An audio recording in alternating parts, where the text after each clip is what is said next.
And we are live here in the first spoiler room of 2017. So glad you could join us. We're kicking off another sci-fi themed month here for January. I thought it was appropriate, considering the big film that was released at the end of 2016, which is what we're going to talk about tonight. That's right. Rogue One, a Star Wars story, is what we're going to talk about tonight on the spoiler room. And with me is a couple of great crew members to kick this year off.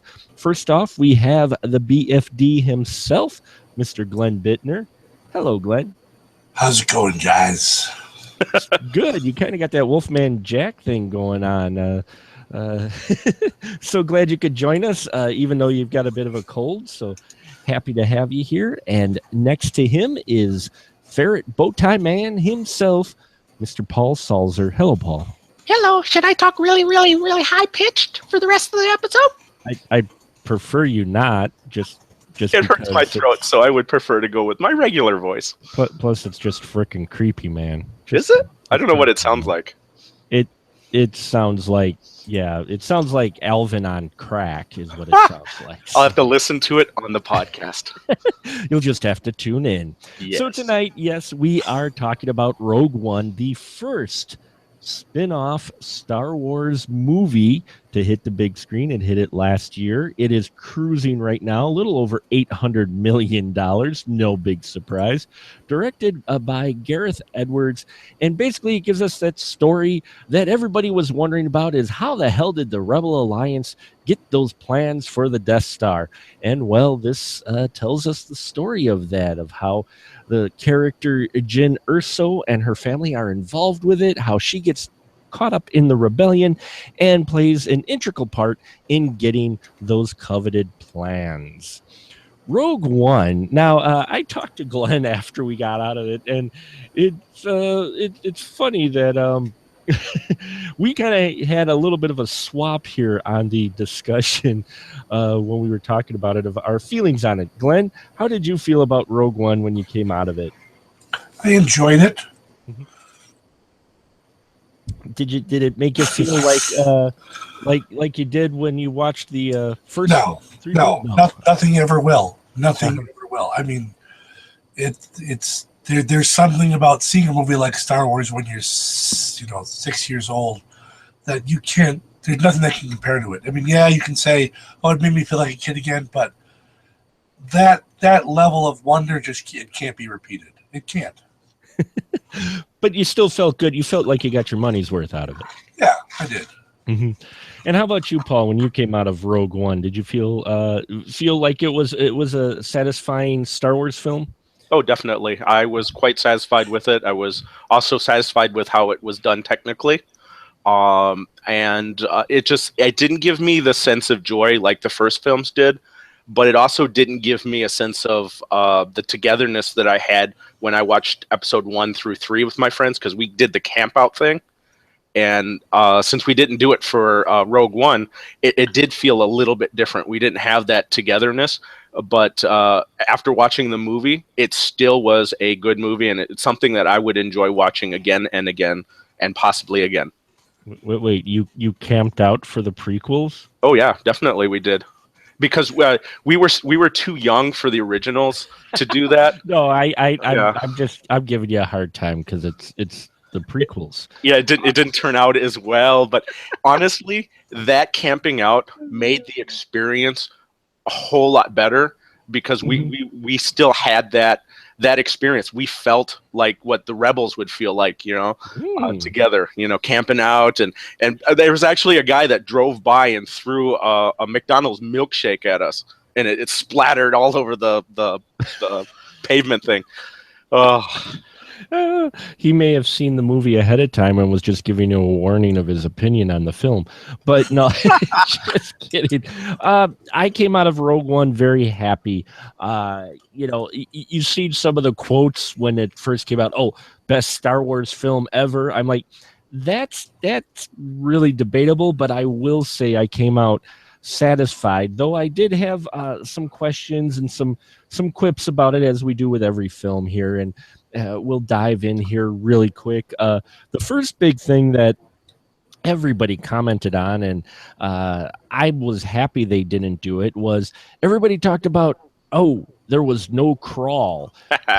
Paul, how'd you feel? I like that because this is supposed to be a spin-off film. It's supposed to be something different. How'd you feel about it? I agree with you. The person that I saw the film with, I even made that comment that at first it was like, there's no crawl. It's not really, but then I reversed myself like within a few minutes. I said, but yes, this isn't supposed to be those films. This was taking it in a different direction, and it was the best way to show you that this is a different Star Wars story. I did enjoy that they didn't do it.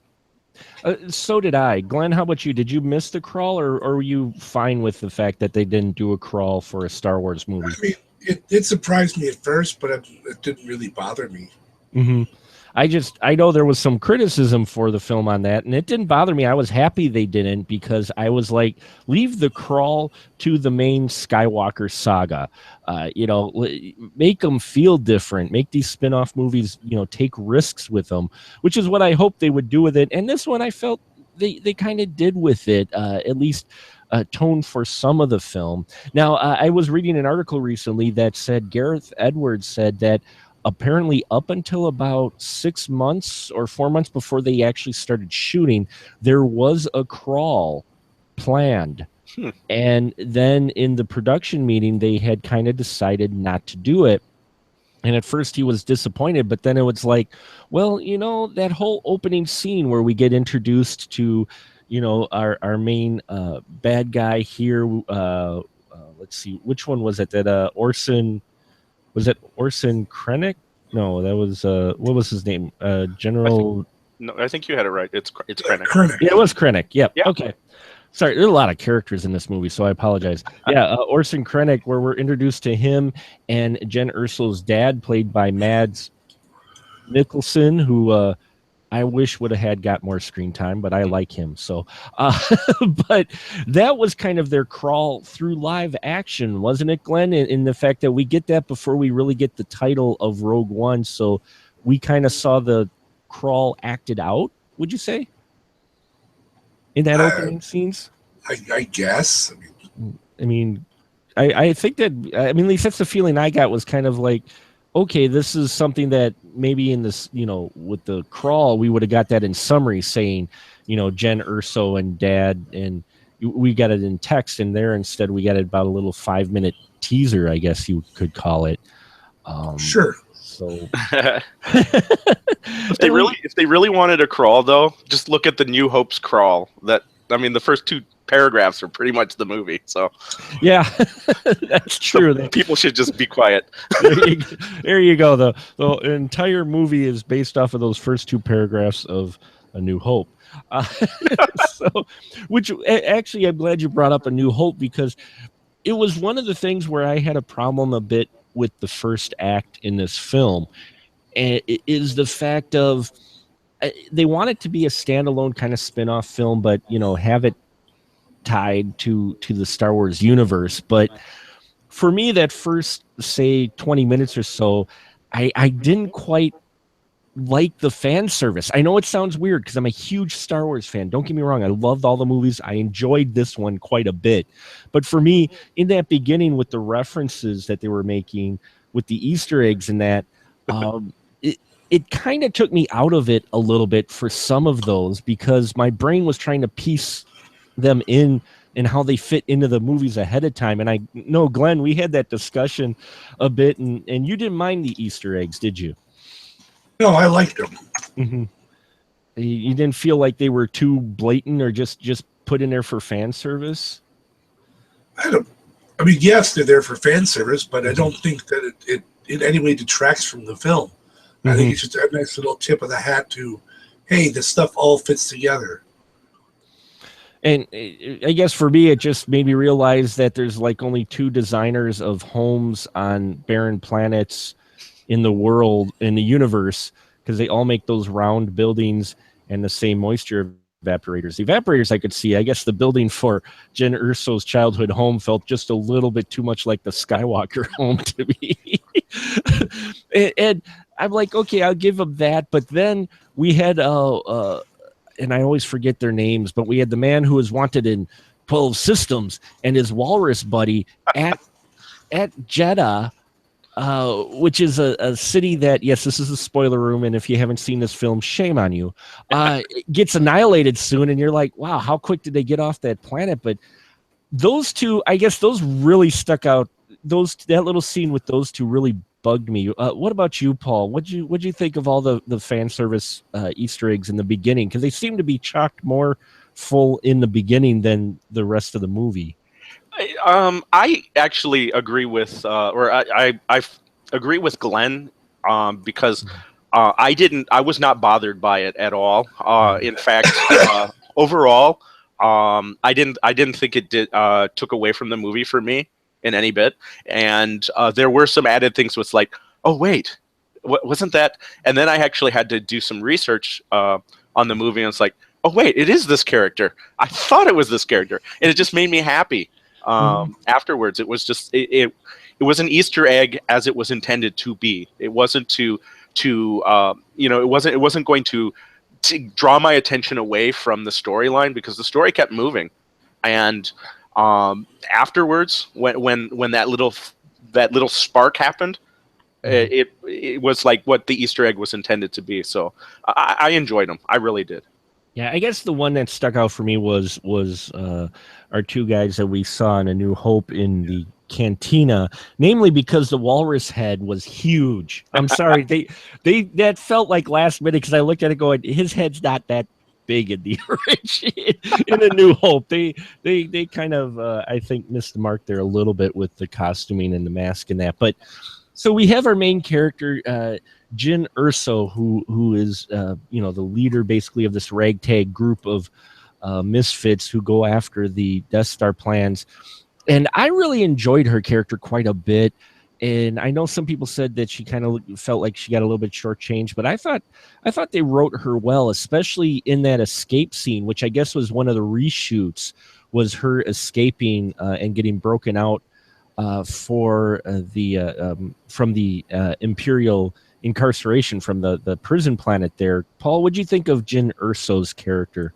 I enjoyed her character. I really, at first, thought, oh no, they're going to make this too much like the Daisy character. Ray? Yeah, Ray. From the main thing. It was like, no, it wasn't exactly the same, and it felt like she had her own personality. And I know some of the criticism was about that character development not being like fully different. But I did. I was on board with the character, and I was ready to go for the ride once I got the movie started. And I think that escape scene really did help me. And I'm glad they did do that as a reshoot. I didn't realize it was a reshoot. Well, I think at least part of it, because I was reading again, because I was reading an article about scenes that were in the trailer but not in the movie. Mm-hmm. And then there was also a link to reshoots, and I had heard about the reshoots and what they did, and there was some people worried about the film before it was released because, oh my god, they did reshoots. Gareth Edwards must be screwing it up, and it wasn't. They said that they added the reshoot scenes to help develop the characters more because they found the script was kind of lacking. So and I agree with it. It did add that scene added a little bit more for me. I also enjoyed that they had a relationship to Galen Erso. It was just a nice thing to have. I like bookends in stories, and this kind of it gave me that bookend. And how about you, Glenn? How'd you feel about Jyn's character, played by Felicity Jones here? How'd you feel about her? Do you think they gave her enough development and kind of established her as her own character?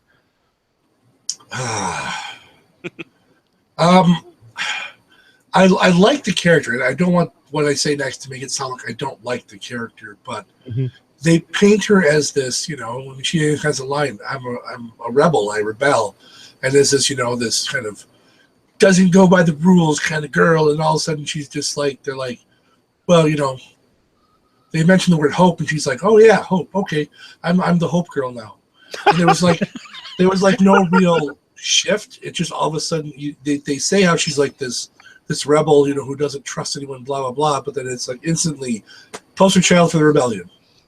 So that bothered me a bit. I think they could have done something a bit more to kind of nudge her in that direction, with it being a little more organic than it just happens. Yeah, and that was with me too. Is I liked her character overall, and I felt she was a strong female character, but the whole her change in faith real quick to suddenly she's talking at the later in the film she's talking at the council and hope, and she's like rah rah, it's like wait, I would have liked it more had she not made a speech, but instead just kind of snuck away with the group. Would have handled it a little bit differently than I think they did. But they had to condense the normal pattern is to give you 3 movies of the hero's journey, but they had to compact it into one episode. So of course they had to follow the same art, but much quicker. That's true, but it was just a little too abrupt, I thought. But yeah. But I did enjoy her character quite a bit, and this really is Star Wars Dirty Dozen. If you think about it, Good call. It is a war picture. It did have they did have the humor in here, but it did still feel a bit darker than the other Star Wars films, except maybe Empire. And I did like that. But we also get the other characters in here. We get Cassian Andor, who, when we're first introduced to him, he shows kind of the darker side of the rebellion, doesn't he, Glenn? What's that? Cassian, when we're first introduced to him on the... Well, yeah, but see, I can get very, very nitpicky with this film if I want to. I like that they show that scene where he does that because, yeah, you can't be yes, the rebels are supposed to be the heroes and stuff, but you can't do what they do and not get your hands dirty. It's impossible.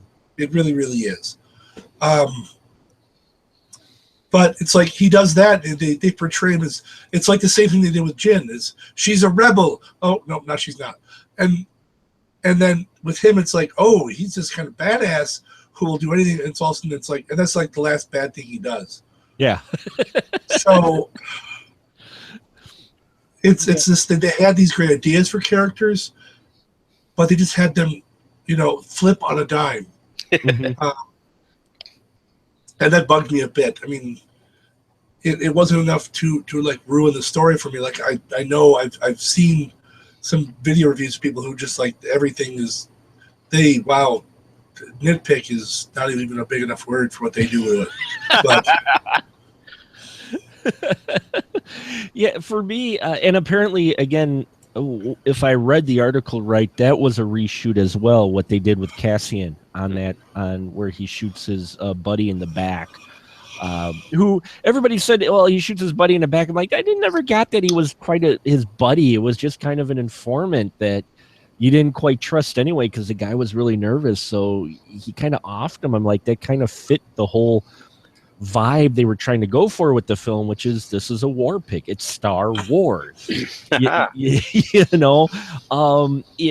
didn't have a problem with that at all. But I agree with Glenn that for me, it would have been interesting for them to actually, instead of, because later on in that scene, we get them where they find out where her dad is, who was integral in building the Death Star, and we find out he helps fill in the biggest plot hole in A New Hope, which was, why the hell would the Death Star have this location that you hit with one missile and it blows the entire thing up? And now we get an answer in the form of Mads Mikkelsen's character, Jyn Erso's dad, Galen, because he put it in there. He put in a little weakness, a flaw. And I was happy they did that. I'm like, okay, that makes sense. That makes sense. I enjoyed that angle quite a bit. But so we get that scene where Cassian is supposed to assassinate him, and he doesn't. And I almost wish he had. It sounds bad, but I thought it would be more fitting to the character of what we're really introduced to, because he's following suit and orders for the rebellion. I think that would have added a little something different, because even though they didn't go full romance between these two, there was a little bit of vibe going on. Paul, I'm sure you have a thought on that. Yeah, it was the romance was a little bit rushed. About the killing, I actually I needed that because up to that point, Mhm. I was looking at the Cassian character as a terrorist, and that was not the right way to view that character. He should have been more of a heroic character. And up to that point, until he switched and didn't kill the father, I just thought this guy is a terrorist. And yeah, he had a bad upbringing, and that's what brought him to it and stuff like that. But I didn't like his character until that point, and then that turned me as well. So Well, it's probably a weird thing to say about a character, but yeah. it does bring up, and I'm trying not to be as Glenn mentioned either, but it just some of the things that stood out to me. And again, I love the movie, love the movie. Don't get me wrong, but here we have Mr. Sniper. We have Mr. Sniper, and you have your choice. Do I shoot the guy who's already designed the planet killer that's finished, or do I kill his commanding officer who's standing 3 feet away from him? And Yes. he doesn't take that shot. I'm like, okay, you don't shoot the scientist guy. That's fine. Okay, you gotta. But the head guy of the entire project is in your sights right there, and he doesn't take the shot. Glenn, did that? What the heck? I mean, I understand why they did it, but wouldn't it have made sense that he would have taken a shot at that guy? Worst sniper ever.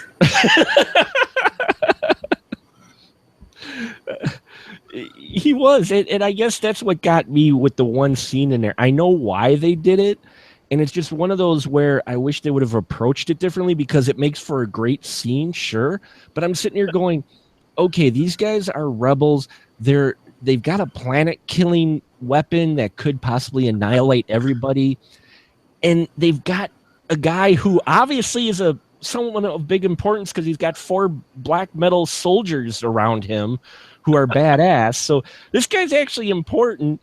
Fine, you don't want to kill the scientist guy. Why not kill him? And I guess that was like, boom. But again, that falls into the same line as, oh, and we lost the one viewer. They probably got tired of me ranting. Oh no. Oh, no, just kidding.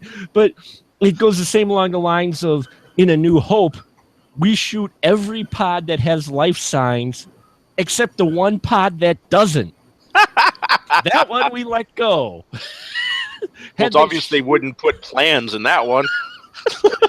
So I guess that does fall in the Star Wars universe logic of that, because I had thought about that one day too. I'm like, all those guys had to do was take a pot shot at the one pod that didn't have life signs, and It would have ended it. There you go. Boom, and video. But anyway, back to Rogue One. Yeah, but I'm gonna flip this on you guys. He also was probably the best sniper in the entire galaxy because he completed his mission without even firing a shot.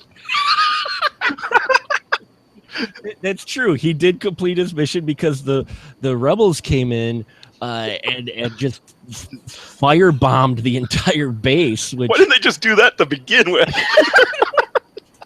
Well, they didn't quite. I don't think they quite knew where it was until they crashed on the planet. Until our guys went there, and then they're like, "Oh, they're going there. That must be where the place." So they explained that away, and I like that. And that was one thing. Is one of the things I was worried about was how were they going to get this universe fit in with the original trilogy and not with the prequels.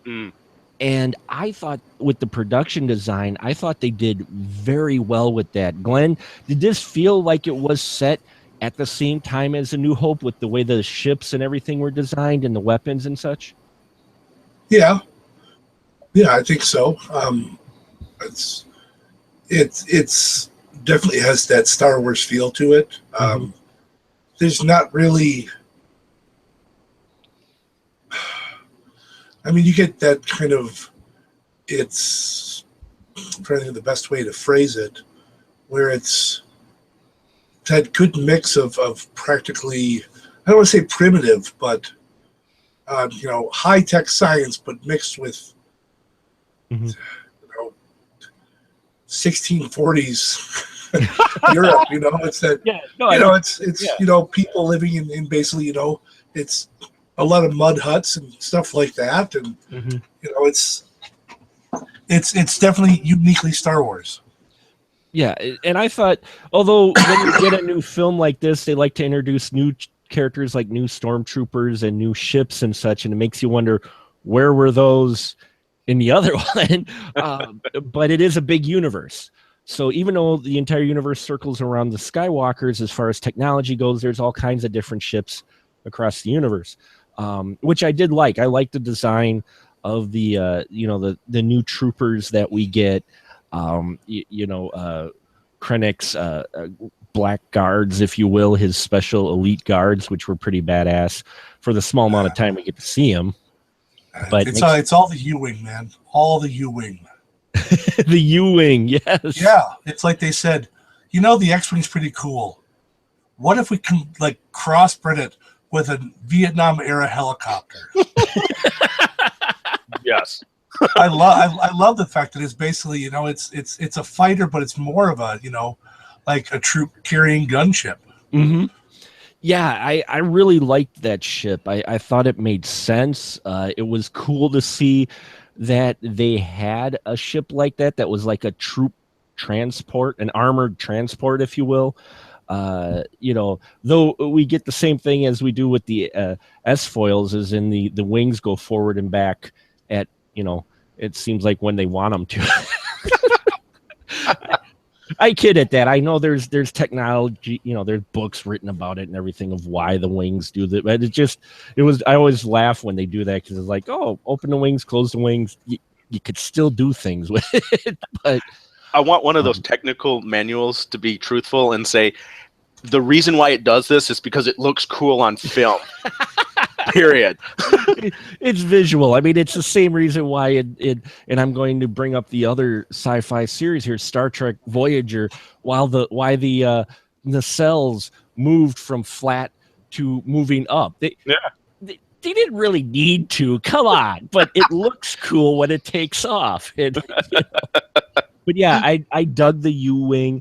I dug the planet TIE fighters they had. I forgot what they call them, but I dug those, especially when we get to see those in that final battle. But back to our characters, we also get a couple other characters who are really cool, including one that shows that yes, there are martial arts in the Star Wars universe. Chirrut Immu, played by Donnie Yen, and his buddy Baz Malbus, played by Wen Zhang. I like these two guys. I would love to see a short spin-off story with these two guys.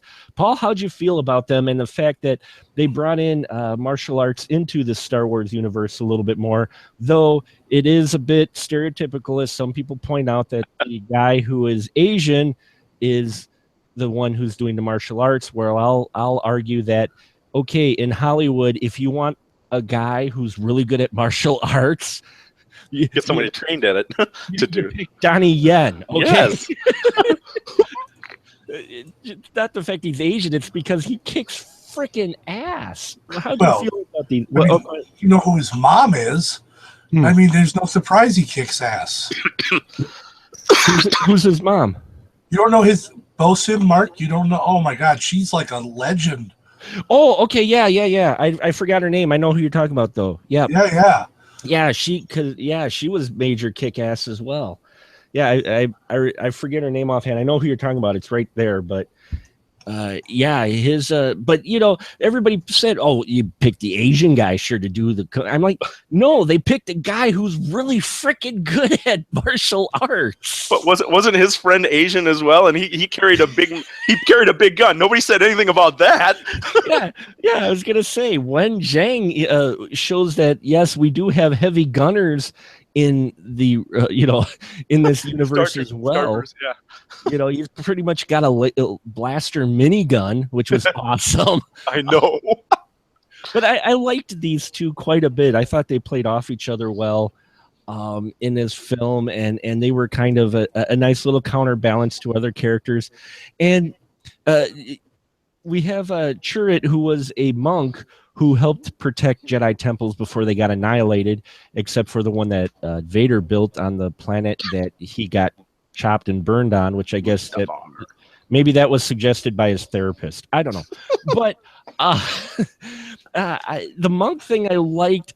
I'm not sure about his mantra, keeping repeating it. A lot of people did. I thought it was cool, but I'm not sure about the repetition thing. Paul, how'd you feel about that? Did that bug you at all? Did you mind it? Did you like it? I honestly, it didn't bug me because I didn't focus on it at all. Oh. I was focused on what he was doing, and it was nice to be able to see Force users that aren't Jedi, and it just made me happy because it's like now it can open up a whole new world of stories. Plus, it also gives me a little bit of more like firepower when I want to play Star Wars role-playing game and say, see, I can be a Force wielder without being a Jedi. Well, was he a true Force wielder and just sensitive, or was he just Force sensitive? That's the thing. I think you can interpret it any way you want, and that's what makes it even better. What do you think, Glenn? Do you think he was an actual like Force user, or do you think he was more just Force sensitive and loyal to the Force more as a religion than an actual, Jedi? Oh, he was like a lay minister, I guess I would say, rather than a full-fledged Jedi. I think he's just someone who follows the ways of the Force, but isn't actually a Force user.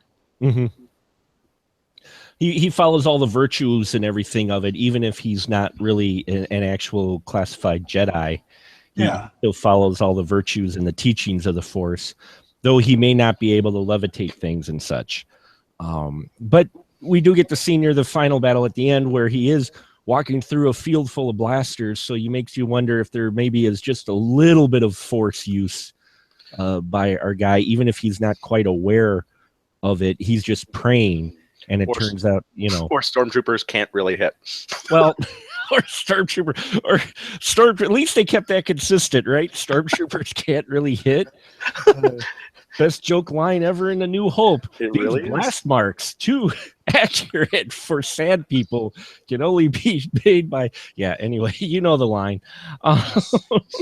They are really good, though. They are normally really good. Yeah, they are normally really good, and there's explanations of why one shot takes them down, even though they're armored. So the one other character before we move on to a good chunk of the plot is one character that really became not only just my favorite character in this film, but probably one of my all-time favorite characters from Star Wars, voiced by Alan Tudyk, and it is K2SO. Glenn, I know you liked K2SO. I thought he was just. I want him in every Star Wars movie. Aww. How'd you feel about him, Glenn? How did I feel about him? Well, he is the best comic relief that Star Wars has ever had. Mm-hmm. Bar none. And it's comic relief that isn't. Sometimes comic relief just is really freaking annoying. Mm-hmm. It can be very annoying, but when it's done well, it fits well with the story while still being funny, but without really ruining the scenes because it's oh God, just shut up and die. I speak, of course, of 88% of all anime ever made. Ouch! And that's as a fan. I'm a fan of anime, but I hate the comic relief generally in a lot of things. That's why Rob Schneider. Oh gosh, I understand you have to make a living, but no, Carex is probably hiring. I mean, it's not entirely like those people's faults. It's how the characters are written, right? But this one I think was written really well, and just the fact that it's that, and it might be because I like the sarcasm because I'm a fan of sarcasm. So, well, and it's really well executed sarcasm, and I think you're right. The comic relief in this, for it to work well in any movie, but especially in this one, it fit the overall identity of the film, the tone of the film, and everything. It did not feel out of place. It felt natural. You're like, this is this character, and he had me laughing. I mean, his delivery and everything was great. It was a more refined than what we had seen from our other droids, R2D2 and C3PO. And don't get me wrong, I loved them dearly. Not sure why they had to show up in the film, but I love them dearly. But this one was just it was perfectly executed, and the timing with him. They really took a lot of care with this character, didn't they, Paul? Yes, and just to show the power of his character, of all the characters that had died in this film, spoilers, I felt the most for this character. I really felt sad, even more so than any of the other characters. And you do get attached to the other characters. It just, you really get attached to his character.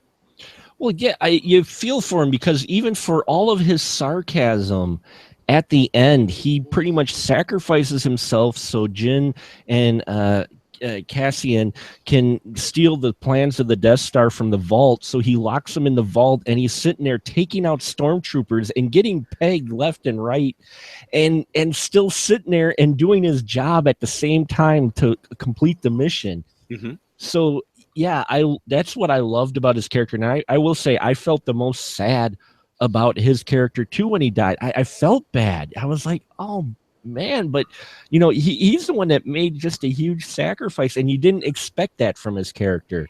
And I heard that there was possibly a deleted scene where he did have a choice that he could have left them stranded, but he chose to stick it out, and so his death actually was a choice that he did. It was a heroic choice. See, and I'm glad they didn't put that in there because I think it got the idea across enough, and it felt more natural this way rather than putting in the obligatory scene of should I stay or should I go?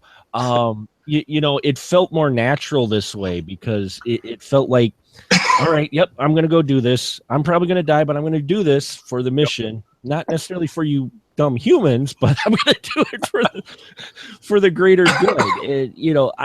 It's really weird. Good. What? For the greater good. Yes, for the greater good. It's huh? I was going to ask you, what was a bigger loss, him or Solo? Well, in Force Awakens, they brought Solo back so they could kill him. Sorry, it felt like that kind of sorts, but oh my god, it hurt my side. It's different. They're different scenes, totally. Okay. I mean, Solo getting aced was because he's getting the betrayal by his son. That's kind of a different approach with him. Okay. Than this character, but. I know. I love K2SO. I didn't expect that character to be like that, and I loved that he was. I did, because I was just like, yes, because he showed up at the right time. He wasn't always there, but when he did show up, they used him appropriately. And yeah, I really like that character, and he has become probably my favorite character. So as we've talked about here, most of the characters, the only other character we didn't really mention who only got like maybe 4 minutes of screen time is Forrest Whitaker character, Saw Gerrera, who people have had problems with. I actually am glad we have a character like this in Star Wars. I'm like, yes, we got a batshit crazy guy here, militant. And Paul, how'd you feel about Forrest Whitaker? I think they could have probably got anyone to play him. It was great to see Forrest Whitaker in it, and I didn't have a problem with this character, though many people did. I love Forrest Whitaker. I think he did the role. He did the role really well, and I love the fact that they put Saw Gerrera in it, because I did watch the Clone Wars cartoon show. And it was like one of those things like, oh, I know him. Yep. And it was good to see what would happen if basically I needed to see, the Empire had to get to a point where even that guy had to get to the next level, he was already kind of a you know a hard type rebel to begin with. You know, he didn't really like the Empire, or not the Empire, but you know, he didn't. He was always a rebel type thing, and it was to see that character go way beyond that to the batshit crazy. That to me tells me that the Empire is doing a lot of bad shit in the world and or in the universe, and that's why you have people. That's why you have the terrorists, Cassian type characters, and those little pieces just helped, and that's why I really liked his character. I'm gonna shut up now. No, it's okay. Yeah, I dug him too. And Glenn, did you like the seeing Saw Gerrera in all his crazy glory in this film? I suppose. Did you feel he maybe was not needed? It's not that it was needed. I think he was underutilized. Mm-hmm. You know, it's when they get who I consider Forrest Whitaker a good actor. Mm-hmm. And maybe not like an A-lister, but you know, he's a good established actor. And to have him for such a really, really paltry role. Right. I mean, it's like he pops up, he goes, "Hey, come on out of the hole," and then it's like later he's like, "Hey, how you doing? I haven't seen you in a long time. Oh, I'm just gonna stay here and die." That's like all he, you know. I was kind of hoping he would tag along a little more, though the trailers pretty much alluded that he wasn't going to. But yeah, that's why I was saying too that I love Forrest Whitaker. He is one of my favorite actors. He does a lot of great work. Loved him in Last King of Scotland. Loved him in Ghost Dog and that, and he was underutilized in here, and that was a little unfortunate to see. I'm like, okay, that maybe was a bit of stunt casting. You know, that role could have been played by other folks, probably just as well. But they're also planning on putting him in Rebels, so I think it was a good way for Lucasfilms and Disney to get some kind of a higher name into that show by doing this little thing. Here, have the small role, and then come and play lots of. Yeah, and I haven't watched all of the animated ones. I did watch most of the Clone Wars one. I haven't watched any of the Rebels on that. But it's where this film, though, where we get the annihilation of Jedha and Saw standing there watching. We get the first fire of the Death Star. That's where I really got into the film. It was kind of up until then. I was like, okay, and then we get to that part. And it's like from then on, I was really invested. I'm not sure why. Maybe it's because I'm just a sick bastard like that. Something really dark happens. But, with the firing of the Death Star, we get CGI Tarkin. Who, that was one of the things where it felt more like a video game cutscene. And maybe I've played too many Star Wars video games. I understand why they did it, because they had to bring back Tarkin. But and it was, the first time we've really seen a main character, them try to bring someone back from the dead and get major screen time, which he does do. Glenn, would you have liked them to handle that a little bit differently? Maybe just show Tarkin from behind? Did we really need CGI Tarkin? See, I think it's the length of time he's on the screen. Problem, because I had no problem with the bit with Leia. Right. Because it's short and it's done. But the fact that we see Tarkin numerous times where he has full conversations with people, it's the fact that he looks too CG. On top of the fact that he's CG because he's dead. So I mean, there was no other way to do it. But I think it'd been fine if you would have had him over. Do like how they communicate, where it's like the video image of him communicating that way. That'd have been fine. Have him as a hologram, something where him looking distorted and not quite human would have been fine. But because he's on screen so long, it really is obvious. Yeah, and while it was cool having that character there and it made sense at the same time, I was the same way. It was taking me out of it.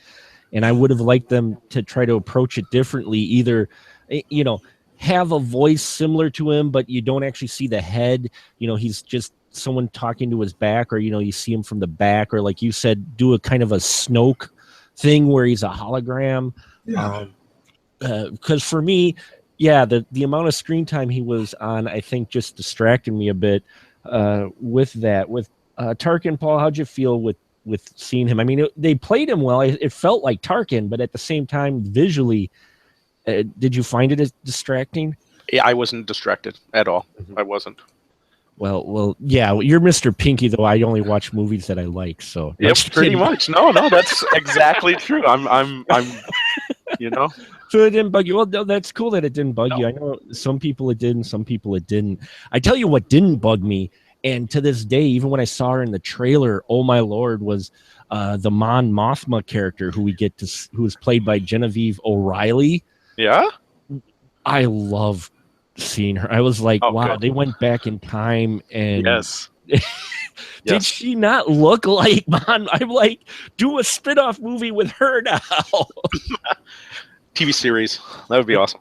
Or TV series. I wouldn't mind seeing him on. I was seeing her because she looked, and not only that, she had the mannerisms and the voice and everything about that character. And apparently she was in Revenge of the Sith, but she ended up on the cutting room floor, from what I understand. Glenn, did you know about that? That the actress who played Mon Mothma ended up in the cutting room floor from, I think it was Sith. Yeah, I do that. Yeah. How'd you feel about Mon Mothma in it? Did she feel like from A New Hope? Pretty much. Mm-hmm. I mean, I didn't really notice anything different. Yeah, I don't know why it just struck me on how much she looked like her. I was like, that helped, I think, sell that quite a bit with the rebellion and that. So yeah, we get the annihilation of Jeddah. They find out where her dad is. They go there, and Dad gets bombed by some X-Wings, and we get some really fun action scenes there, where we also get the Imperial informant, if you will, who tags along with our group, who I just love that guy too. The pilot who came up with the Rogue One nomenclature. And then we get our scene where they rebel off, and they basically do kind of a dirty dozen to get the plans of the Death Star. And that whole third act from start to finish, I just love how that played out. Paul, I could watch that over and over again. It felt like classic Star Wars, didn't it? Oh, definitely. I mean, you got to see the familiar ships. You got to see kind of the action. And what even better, you didn't have to get the trench run again, which was kind of.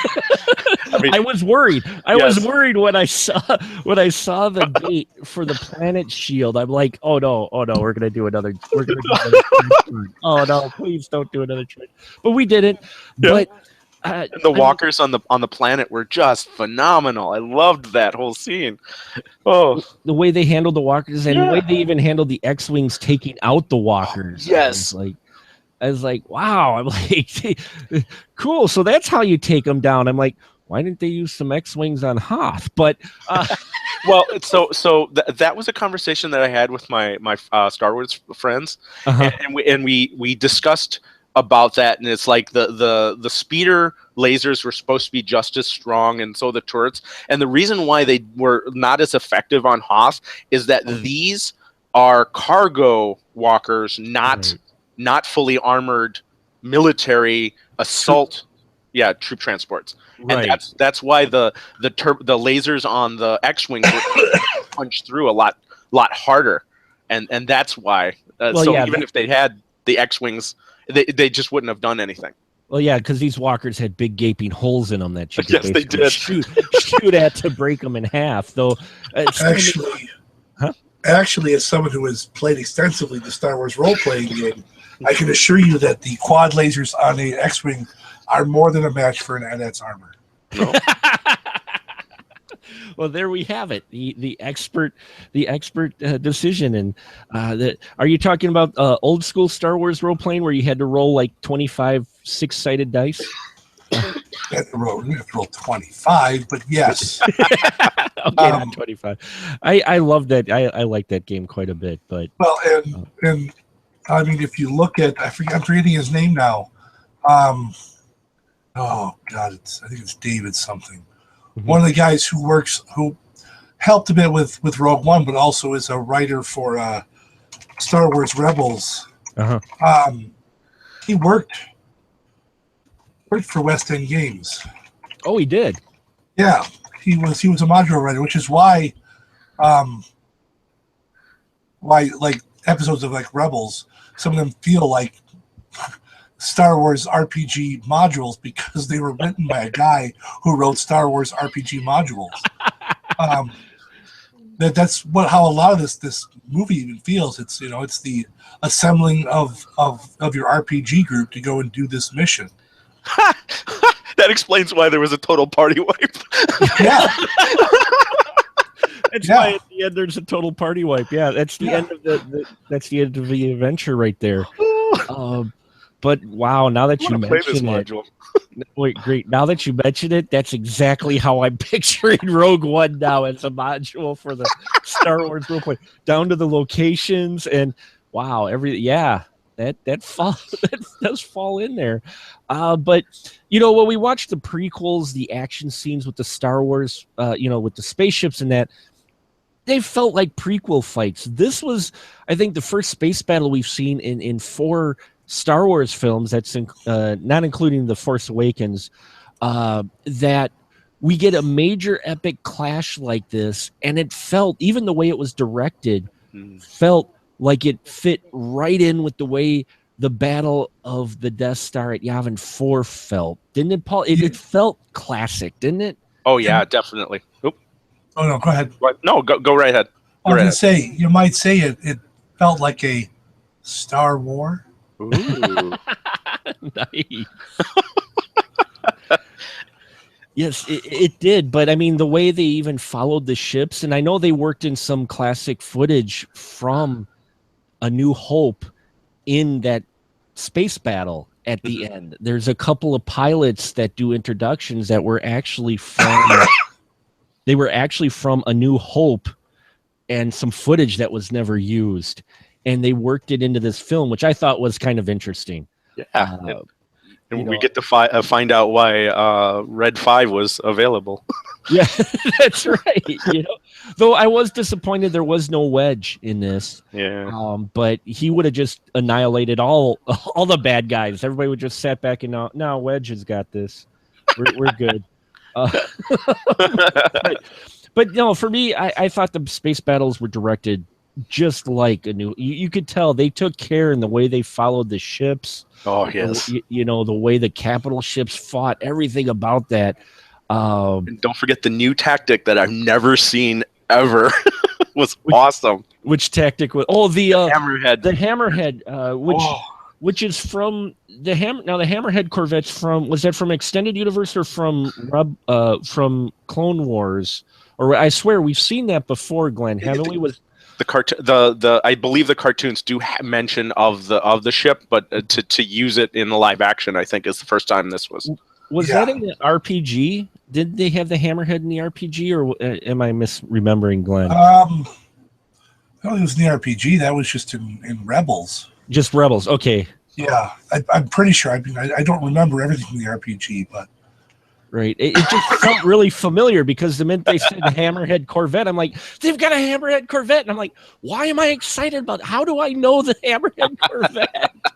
So I don't quite remember where I saw it. I think it may have been from one of the cartoons, but that was priceless there. Because the thing is, that was another thing though that made sense. It didn't just feel like a gimmick ship, did it, Paul? Because that made sense that they would have a ship like that. Yeah, because I mean, the rebels would probably need something that would break through blockades, and that's what you could see this thing going, lots and lots of power, and just push big things out of its way, or in this case, into something else. Into something else, made for a fantastic action sequence. So we now know that Star Destroyers, when rammed into other Star Destroyers, break like models.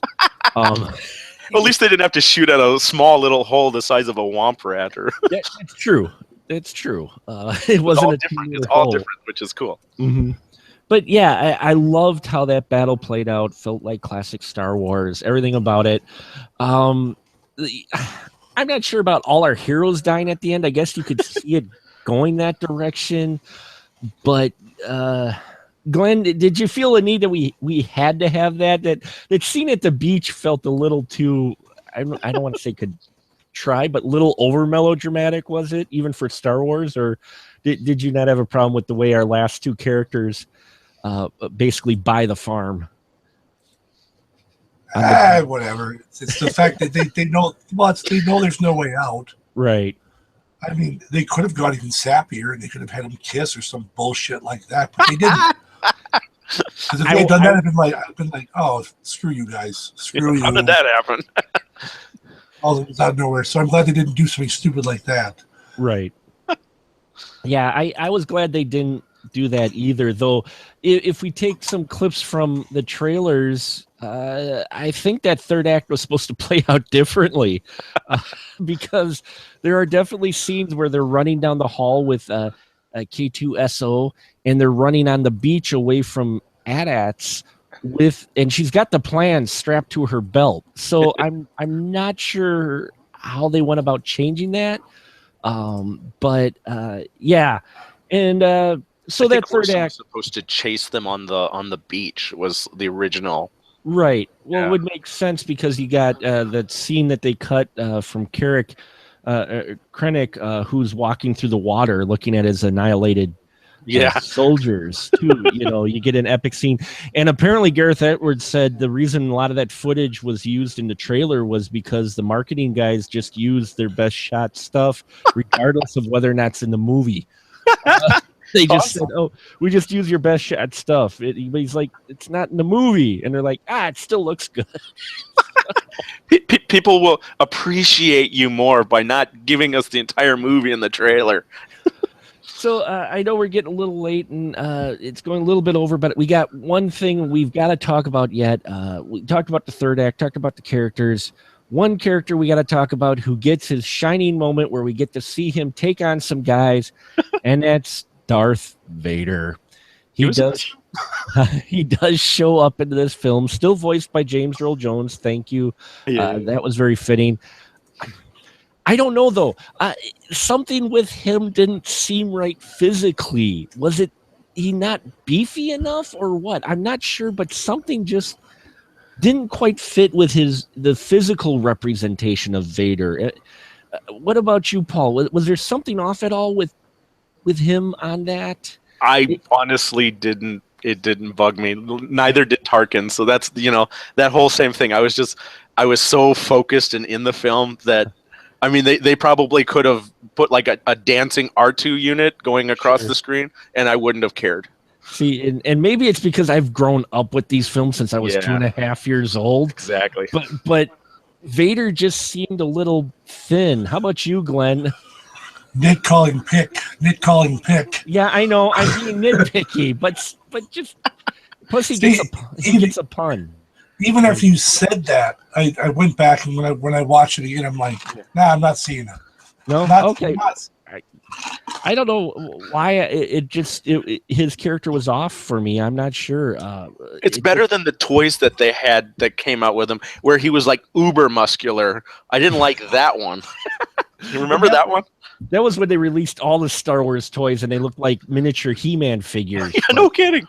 Even Princess Leia, I think, looked like He-Man. I think that was when the special ed versions came out, or in between special ed and Phantom Menace, they came out with the beefy Star Wars figures, which didn't last too long because people were like, "What the fuck?"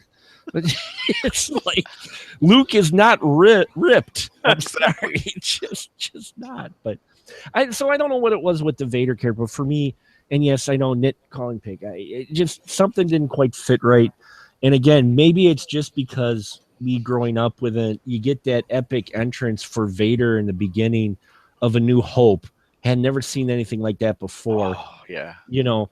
And now we get to see him early, and something, I guess, for me didn't maybe fit right. I'm not sure. It's just same way we watch him basically take out a bunch of red shirts at the end when they're trying to hand off the plans, which I did like how they kept handing the plans off as guys died. I liked that bit, that kind of death relay as Vader pretty much annihilates all of them. But at the same time, I'm not sure. There's something about that scene too, where they get Vader to shine, and using his powers on these guys. I'm like, I don't know what it was. It's Really because he didn't use it in A New Hope that you felt like it was like, whoa, wait a minute, there's something not quite right. Why was he so like mechanical and jerky in New Hope, but in this one he was kind of much more fluidy and just like, I'm picking you up, throwing you over this way, I'm picking you up, throwing you that way. I'm gonna choke you this way, and I'm gonna choke you that way. I mean, don't get me wrong. Oh, go ahead, Glenn. No, now just with Paul describing like that, I'm going through my head as Robert Downey Jr. as Sherlock Holmes and imagining Darth Vader doing the same thing he does when he fights. He's like, do this choke and like, the formula and all this stuff. And I'm just imagining some cutscene where he that would be awesome. He's going to do and then does them. Where it's slow-mo, it's going, I'm going to pick him up and then throw him into the ceiling, and at the same time force grab these guns and then throw them into the wall, and then yes. Yeah, I could see it played out that way, but for me, and I was talking to someone else who said that, oh well, they kind of, with his entrance and with the pun that he gets, which was kind of cool, but at the same time didn't quite fit, I think, Vader.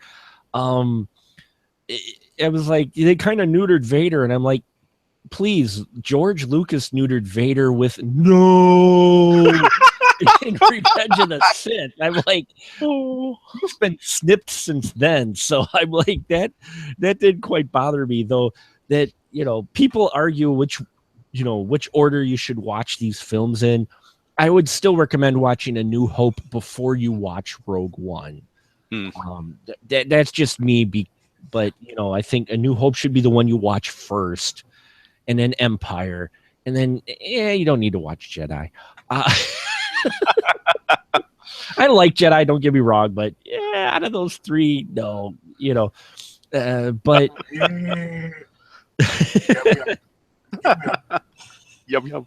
The cannibal Ewoks, which people kind of miss. Yeah, there's helmets on their drums. Why? Guess what? They're not cannibals. They're not humans. They're not eating other Ewoks. Yeah, you're right. Yeah. They're eating humans. You're right. I'm sorry. Bad choice of term. No, they're carnivores, and well, carnivorous Ewoks. They're carnivorous Ewoks, and there's a whole lot of dead troopers out there. Hey, free meal, man. You noticed everybody else was eating fruit from the rebellion. They didn't eat the meat. There's a reason why. Soylent Green, ladies and gentlemen. But no, Rogue One. Troopers. Rogue One overall, I was happy with it. It makes me look forward to the other spin-off films.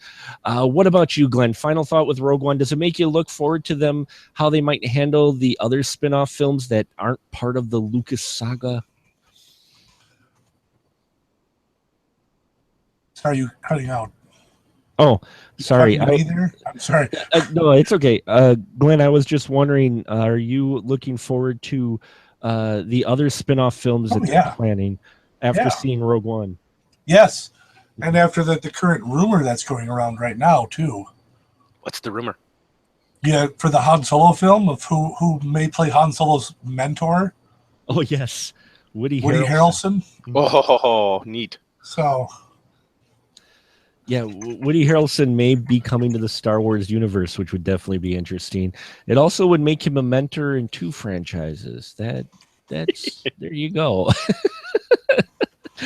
But yeah, what about you, Paul? Did Rogue One kind of make you look forward to how they might handle the future spin-off films? Oh, definitely. I enjoy this franchise, and you can keep loading it up with all sorts of new directions and new ways of interpreting the universe, because ultimately I love the universe. I love being in it, and it's fun whenever you have an opportunity. I mean, that's the whole reason to like camp out, It's just to kind of live the universe, and any excuse that you can have, I'm there.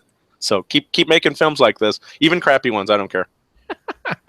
Even another Phantom Menace. Go ahead. Paul will watch it. Yeah. Honestly, the more I watch Phantom Menace, the more I pick out things I do enjoy. Oh, bite your tongue. I know. No, just kidding. That's awesome that you can. I watch it still, and I'm like, but and I may have sounded nitpicky, and I was being nitpicky, but overall, I loved Rogue One. I enjoyed it. I actually enjoyed it in some aspects better than The Force Awakens. Is that final act, the final third, the final act where from when they land on the planet on. I love that. I could watch that section over and over again. The way that plays out. I just loved that bit of it because it felt like classic with a little bit more modern flair, but it still felt like really the classic original trilogy Star Wars. Whereas the prequels didn't have that feel. And that's just not me being nitpicky. It's just the way they were handled. They felt just completely different. And, Force Awakens, I dug and I loved, and you can check out our episode where we gush over that film. But in this one, in some aspects, I actually enjoyed this one a little bit more, at least how it was handled in that final act. So yeah, I'm looking forward to the spin-off films, the solo ones next. Though I would have liked to see Rogue One stand a little bit more on its own feet rather than having so much fan service. It didn't take away from my overall enjoyment of the film. It's just I think I was going in expecting a little bit more of a standalone film than so many references back. You know what I mean? But again, that's expectations versus what you have there, and I'm not going to detract from the fact it was a fun film. It did something that I've always wanted a 3D film to have, which was not to have things come out at me, but to show depth. And this movie had the space; all the spaces were in it seemed to go into the screen rather than out at the screen. I loved that, and I thoroughly enjoyed the 3D of this film. I don't know if you guys got to watch the 3D. I did not see it in 3D. Yeah, things didn't pop up at you. It actually was deep in there, and the space looked like it had space. The focuses were right in the right spots, Sure. And they were able to use the depth of perception to move your eye away from the traditional focus points that your eye would normally have.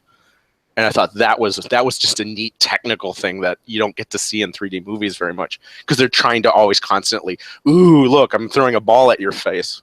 Well, they aren't doing that as much now. They seem to be getting more creative, because even in Doctor Strange, they didn't quite have that. For them, it was the graphics, like the mystical shield or the mystical armor, the controller that they used kind of floating in air in that and popping out a little more. I always thought sci-fi is one of the live action genres that really serves well from 3D, especially with space shots, because you get that depth feel. I love 3D space movies because you really get that feeling of the ships actually being in space.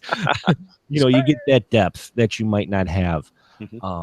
Whereas if it's on the ground or on a planet or whatnot, I don't quite need that depth. But in space, I think it works really well. So there you have it, folks. Our discussion of Rogue One.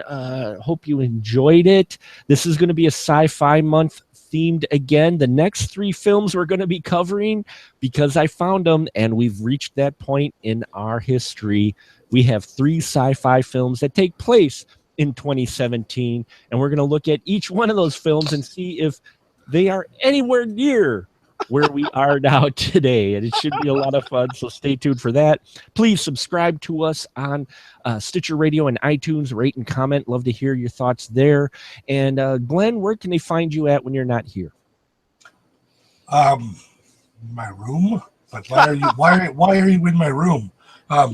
Or you can find me on Facebook, because you can follow me. You can follow the B Movie Bunker or Guy in the Bunker Productions. Also on YouTube. Find me at guyinthebunker.com, or follow me on Twitter at guyinthebunker. Awesome. And Paul, where can we find you at? You can find me in 2 places right now.